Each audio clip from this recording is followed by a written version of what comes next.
Bienvenue dans le podcast de Ferrari. Si tu ne les connais pas, c'est le petit barbu qui gesticule et braille sans arrêt. Grossier, insolent et vulgaire, il essaye chaque mercredi d'apporter des éléments de réponse à une question. Alors, éloigne tes enfants, installe-toi confortablement, prends un petit café et déguste.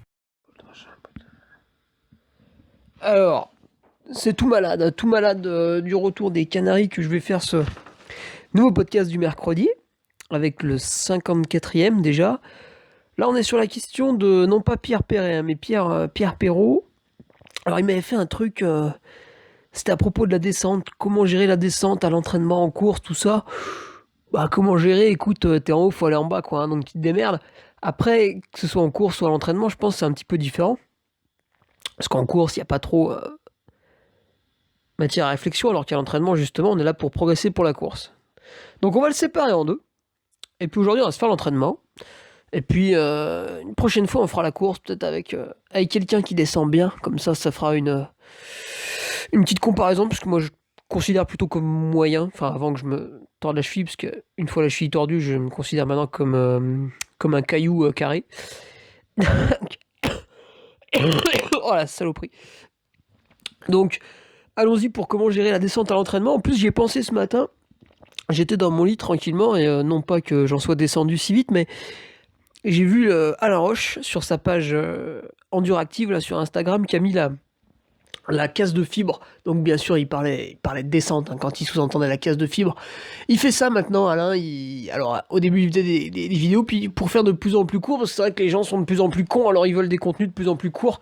Ils pensent qu'ils vont en apprendre autant que quand on leur explique à travers un livre, mais bon, c'est pas grave, la bêtise humaine étant ce qu'elle est, on se plie à la volonté du tout venant. Et donc il a fait une vidéo là, 53 secondes, c'est condensé, hein. Donc j'ai vu ce matin là sur la page Enduractive sur Instagram. C'est pour ça que ça m'y a fait penser. Mais ça parle pas de tous les entraînements qui suscitent cette caisse de fibres et qu'on peut faire nous, et qu'on fait donc à l'entraînement. Je vois par exemple avec le coach. Alors c'est vrai qu'il m'en avait pas remis. Il m'en avait pas remis cet hiver, puisque il y avait eu l'Ultra Cape Town qui ne nécessitait pas de descendre comme un ouf, parce que il était très roulant. Il y avait 4000 de dénive sur 100 bornes. En fait, surtout, le salopard était truffé de pierres. C'est ce qui m'avait un petit peu gêné. Donc si tu veux avoir le récit de cette performance qui en fait n'en était pas une, hein, c'était nul. C'est pour ça que je vais y retourner d'ailleurs. Tu as la vidéo sur mon YouTube, il suffit de remonter un petit peu, parce qu'avec tous les podcasts, ça commence à la mettre pas mal loin. Et donc je n'ai pas refait non plus de descente pour les Canaries, d'entraînement en descente, parce que le temps de couper un peu après Cape Town, le temps de reprendre, de faire un petit peu de la multi-activité, parce que bon, on était l'hiver quand même, tu vois, quand il neige 1 mètre, bon bah, tu peux pas trop bosser, du coup on a fait pas mal de ski, de course à pied, il n'y a pas eu de vraie descente, de séance de descente, contrairement à ce que j'ai pu faire l'an passé pour préparer l'UTMB, ouais, on avait fait un peu après de Lavaredo, ouais, les séances de descente. Alors, les séances de descente, quelles sont-elles? Si tu veux, le but, il y en a plusieurs. Il y a déjà tout simplement avoir plus confiance, parce qu'en fait, plus tu vas faire des descentes, plus tu vas avoir confiance. Alors, sauf si t'es doué naturellement. Donc là, tu fais une descente, puis voilà, tu ressens absolument rien, t'es vraiment à l'aise, tu vois, t'es vraiment dans ton élément. Ça arrive à ceux qui sont doués. Mais vu que la plupart des gens sont mauvais, parce que si on serait tous doués, on serait tous premiers. Vu que la plupart des gens sont mauvais, il faut qu'ils passent par la case entraînement. Donc s'habituer déjà à descendre. En trail encore on s'en rend pas trop compte, mais on s'en rend surtout compte en VTT. En VTT, tu fais une descente, deux descentes, tu vois, t'es un petit peu tendu, etc. Puis au fur et à mesure des sorties, ça va de mieux en mieux, ça devient de plus en plus fluide. Après, tu butes toujours techniquement à un moment donné ou à un autre, mais plus tu pratiques et plus ça va. Donc déjà, le premier point, ce serait faisant un petit peu plus. Tu vois, tu fais un peu plus de descente et forcément, tu vas progresser un petit peu plus. Donc ça, c'est la simplicité en elle-même.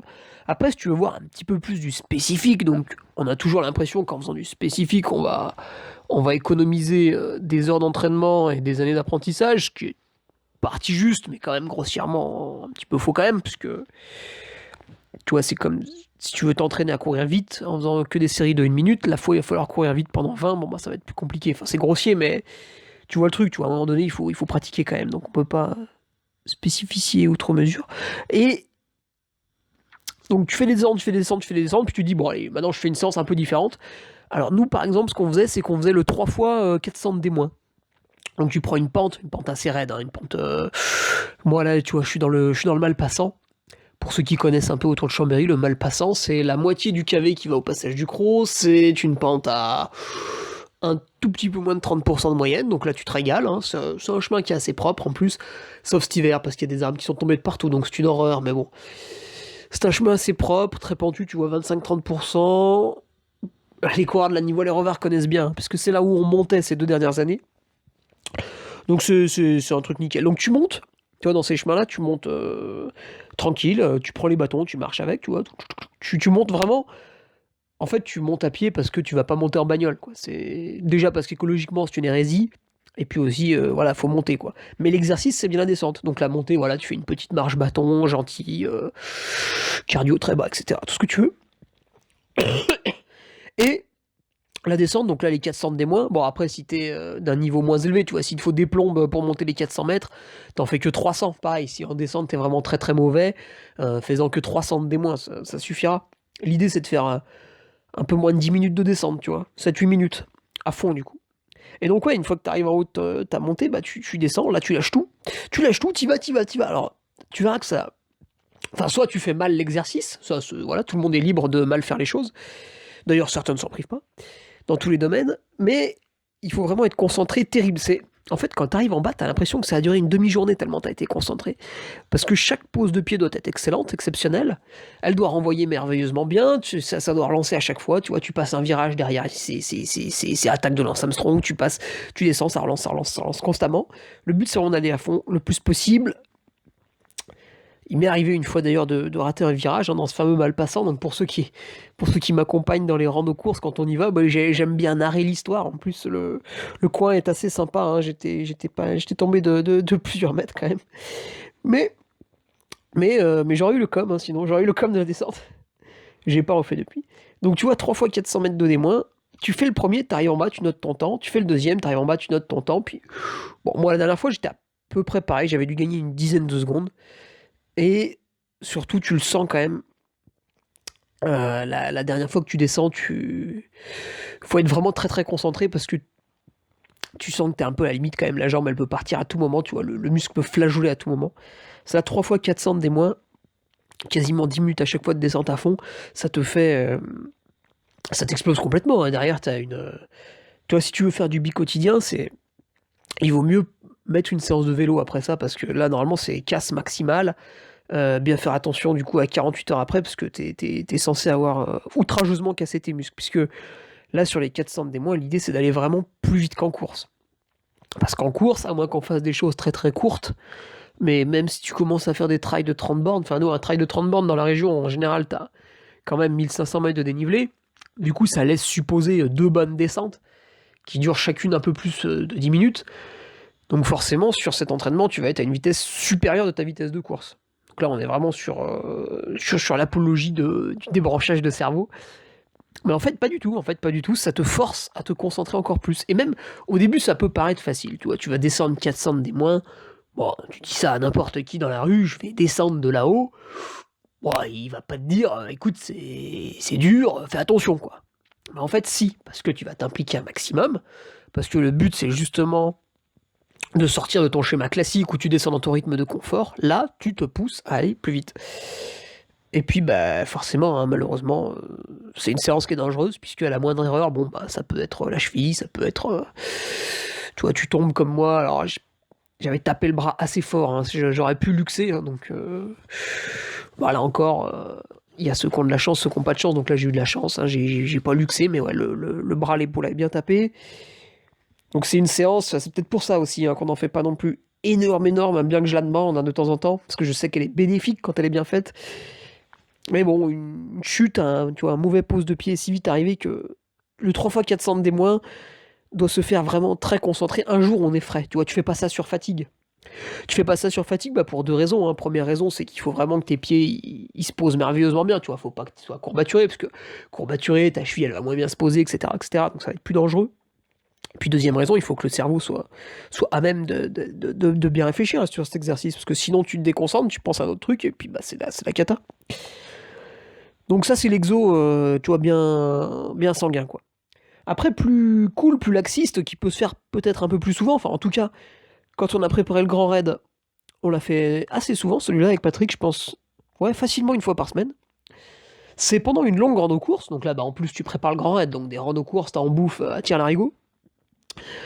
Bon, souvent elles faisaient à peu près 6 heures, les miennes. Des fois un peu plus, des fois un peu moins, mais on était par là. Et ce qu'il me demandait, c'était d'engager toutes les descentes.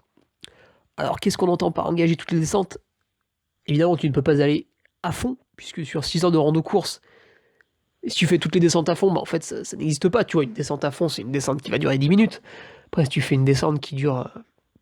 Tu vois, à des moments donnés, je descendais de 2002 pour aller quasiment en pleine à 500. Bah là, c'est une descente qui va durer... Putain, je sais même plus, mais peut-être une demi-heure, peut-être. Et du coup, là, forcément, tu peux pas être à fond. Par contre, tu réfléchis dans ta tête, tu te dis, en course, quand je descends un truc un peu long comme ça, qui fait 1000 de dénive, à quelle vitesse je suis à peu près? Ouais, ok, c'est à peu près par là, ok. Je vais un tout petit peu plus vite. Tu vas un tout petit peu plus vite. Parce qu'en fait, dans cette rando course, bon, bah, tout ce qui est monté et plat, je crois qu'en général, il n'y avait pas de consigne particulière, donc tu trottes, tu marches, on s'en fout. Tu progresses, on va dire. Et par contre, ouais, les descentes, c'est là, t'arrives en haut de la bosse, tu dis, ah, ok, ça y est, là, je suis dans ma rando course, je suis cool, je papote avec les copains, tout ça, machin. Mais ça y est, je suis en haut de la montée, ok, là, je me concentre, je réfléchis et je parle plus, je fais ma descente comme si j'étais en course, voire même un tout petit peu mieux, j'essaie de gagner du temps à droite à gauche, mais je me mets quand même pas en danger maximal, quoi. Donc ouais, souvent il me disait ça, c'était ouais, va faire une rando course, donc il y avait la durée, tout ça, et puis tu fais toutes les descentes allure course ou un peu mieux, voilà, donc il me mettait ça. Et je me souviens, bah, une fois, il y en a une, elle était particulièrement salée, celle-là, elle durait 10 heures, très très belle rando course, magnifique. Et là, il m'avait mis de faire toutes les descentes à fond. Bah du coup, forcément, ça a donné quoi? Ça a donné qu'à la fin de la sortie, parce qu'en fait, après, je sais pas comment les gens s'entraînent quand ils sont chez eux, mais c'est vrai qu'il y en a beaucoup qui font leur rando course en sur-régime, hein, parce que après, bizarrement, tu vois, en course, tu vois, c'est des gens qui t'accompagnent à l'entraînement, puis ils t'accompagnent plus du tout en course. On sait pas où ils sont passés. Et bah, tu fais ta rando course, moi d'habitude, tu vois, je fais les descentes un peu pépère, bon bah ça prend un certain temps. Et là, cette sortie de 10 heures, donc je fais toutes les descentes à fond, impliqué, putain, au bout d'un moment, tu redoutes, tu vois, t'es dans la montée, t'es confort, tu dis, ah putain, chouette, je monte, c'est peinard, c'est tranquille. Et quand t'arrives en haut, c'est la reste, quoi, t'es là, tu sais, t'es livide, t'as un petit peu de transpiration, tu vois, comme quand t'entres pour un DS de maths, tu vois, tu te dis, oh, ah, putain, qu'est-ce qui va se passer? Tu sens la cuisse, elle commence à être un peu fébrile, elle peut te lâcher à tout moment. Et donc, ouais, tu savoures la montée, mais une fois arrivé au sommet, c'était pas la même. Et du coup, le fait de descendre allure course toutes les descentes, bah, ma rando course, elle était monstrueuse. Ça avait fait... alors ça se retrouve hein, sur le Strava, ça avait dû faire 70 bornes et 5005, quoi, un truc comme ça. Ce qui s'apparenterait pour beaucoup à une course, en fait. Mais ouais, c'est simplement le fait d'avoir fait toutes les descentes, alors pas à bloc, hein, bien sûr, mais on va dire de la meilleure manière possible, quoi, de la manière la plus réfléchie possible. Et ça, bah, ça fait pas mal progresser. Alors pareil, c'est extrêmement traumatisant, hein, tu vois, le lendemain, tu vas pas refaire la même chose. Alors que tu aurais fait une rando course cool, le lendemain, tu peux en refaire une, il n'y a pas de problème. Mais là, le fait d'avoir appuyé les descentes, faut attendre un petit peu. Et j'avais eu aussi dans un autre exo. Donc là, c'était des exos en boss. On faisait 3 fois 1000. Pas 1000 mètres, hein, mais 1000 mètres de dénivelé. 3 fois 1000 mètres. Et bon, il y avait des exos à faire dans les boss. C'était déjà très très dur comme ça. Et il m'avait mis de faire la moitié de la descente du KV engagé, vraiment engagé. Et c'est cet exo-là qui m'avait laissé le plus de traces. Il m'avait laissé une contracture à la cuisse gauche. Ça a mis facilement 8 jours à passer. J'arrivais à courir, enfin je suis arrivé à courir pendant les 4 jours suivants, mais vraiment, vraiment en faisant très attention, et même le 4e jour, j'avais fini en marchant. Donc tout ça pour dire que ces sorties-là, où on travaille les descentes, ne sont pas anodines. C'est vraiment à mettre avec parcimonie. Donc au début, peut-être même ne pas s'engager complètement, hein, histoire de voir déjà les premiers effets. Si t'as des courbatures pendant une semaine, c'est que c'est bon, déjà tu y es bien allé. Si t'en as aucune, c'est que tu peux relancer un peu. Et voilà, c'est assez long. quand même, à chaque fois, parce que même le 3 x 400 des mois, tu vois, tu montes, on va dire, pour monter 400 mètres, t'es dans une pente raide, tu marches avec les bâtons, bon, il te faut une grosse vingtaine de minutes.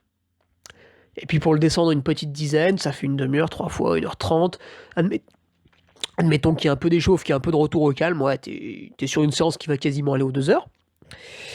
Et puis pour les rando courses longues, bon bah là, tu vois, la réponse à la question, la réponse est contenue dans la question, c'est que voilà, c'est long. Donc, tu vois, c'est des trucs qui durent à minima 4 heures. Hein. Si tu fais une sortie de 2 heures, ça s'appelle pas une rando course, ça s'appelle un footing.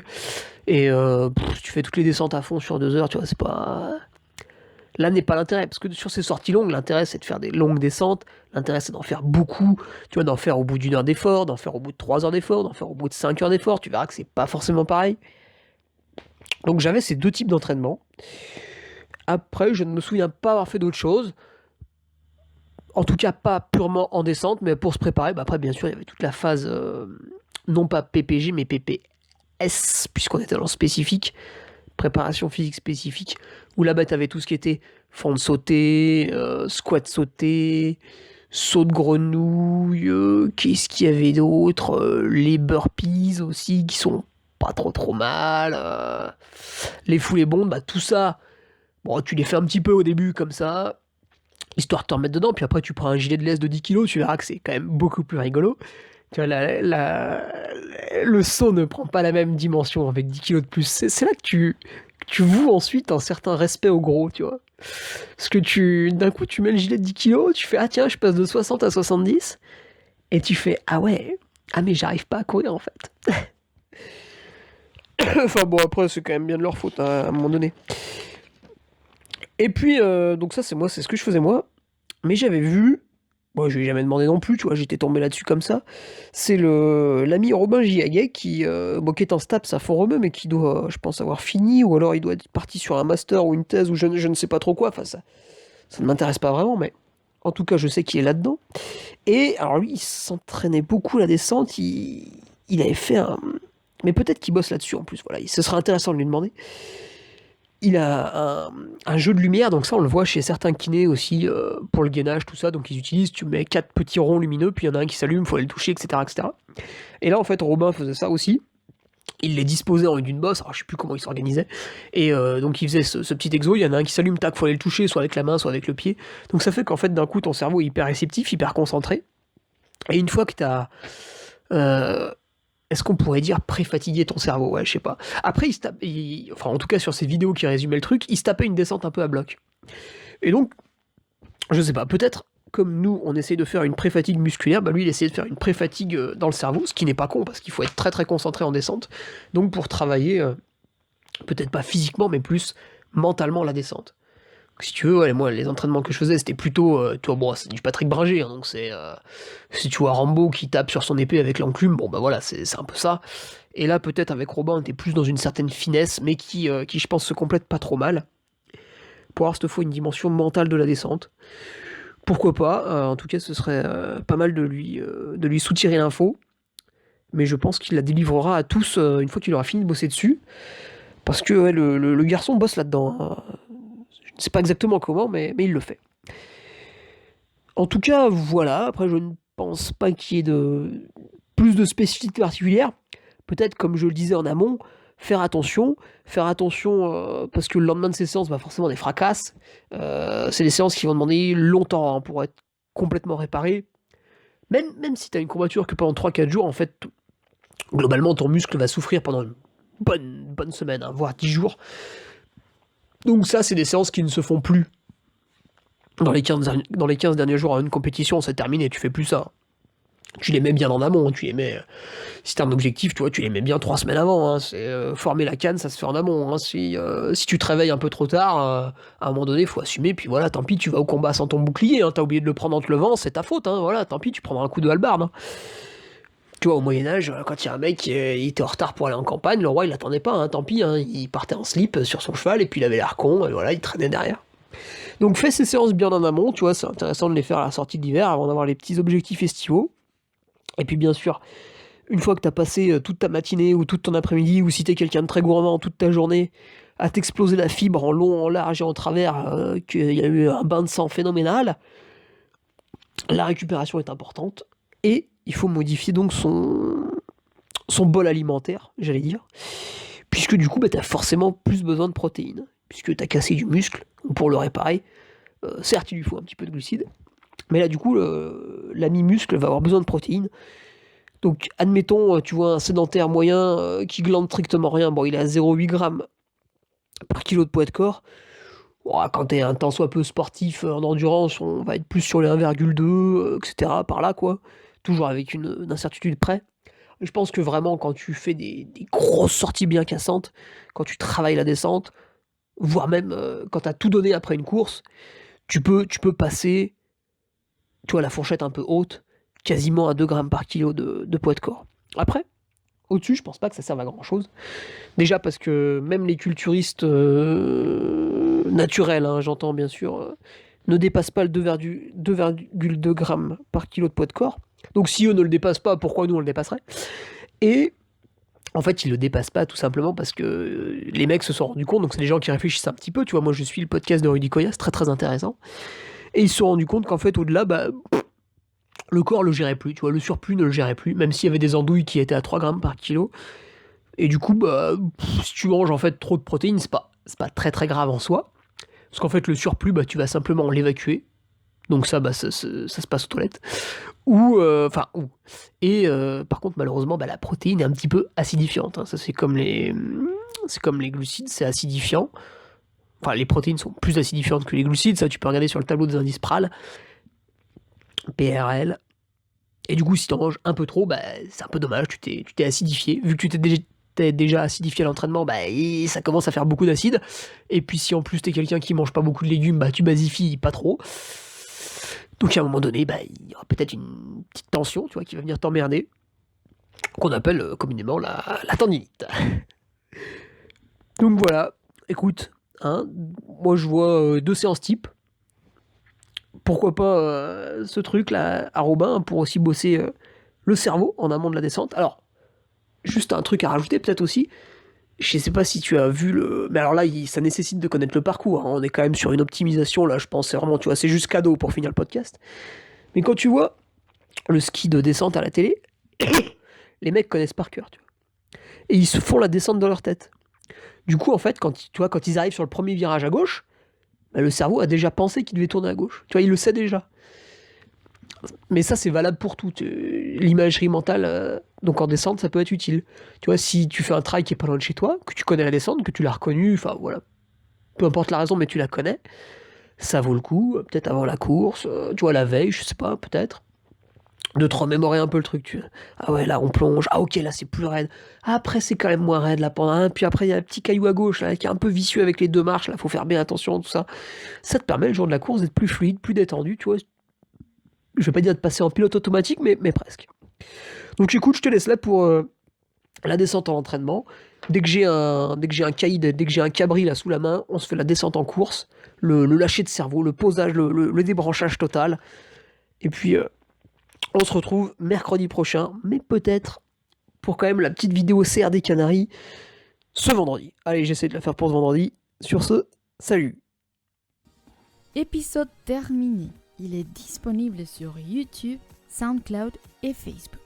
Dans un élan de gentillesse, il le laisse libre de téléchargement sur SoundCloud et sur son site internet. Les liens sont dans la description. Si tu veux qu'il se tortue l'esprit sur ta question, harcele-le par mail. hugue.ferrari@laposte.net. À mercredi prochain.